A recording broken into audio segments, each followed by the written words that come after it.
Guys, welcome back sa vlog ko Wow na Wow Special. Today, gusto nating pag-usapan ng isang masayang balita at isang makabuluhang yugto sa buhay ni Medeth. Una sa lahat, congratulations Medeth, malaya ka na, free as a bird. Malaya ka nang gawin kung ano talaga ang gusto mo, lalo na pagdating sa content mo, wala nang pumipigil, wala nang nagdidikta, kung saan ka masaya, doon ka na. At kitang-kita naman na mas gumagaan ang aura mo ngayon, stress-free, blooming.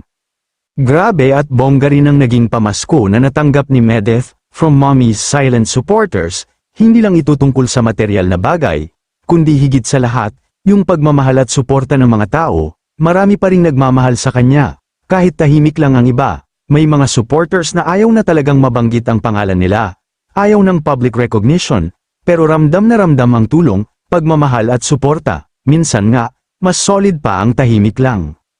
At sa mga live ni Medeth, makikita mo talaga ang pasasalamat niya, kahit hindi na pinapangalanan ang lahat, alam niyang nariyan kayo, totoo ang suporta, at mas maganda nga minsan na secret na lang pero totoo.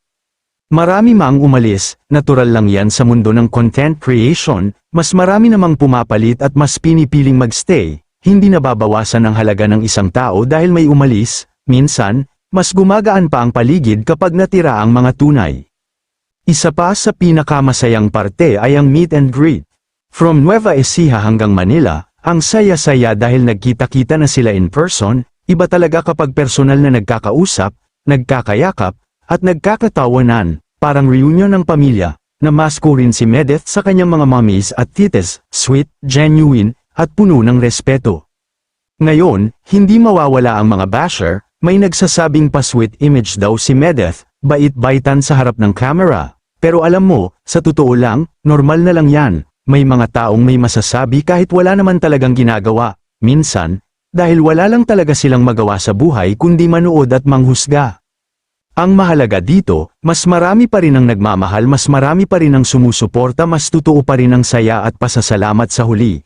Ang pagiging totoo, mabait, at grateful ay hindi kahinaan. Kung yan ang nakikita nila sa camera, baka kasi yun talaga ang totoong pagkatao. So ayan guys, tuloy-tuloy lang, para kay Medeth, keep flying, stay humble, stay real, at sa mga supporters, saludo po sa inyo, tahimik man o vocal, ramdam kayo. Hanggang sa susunod guys, bye!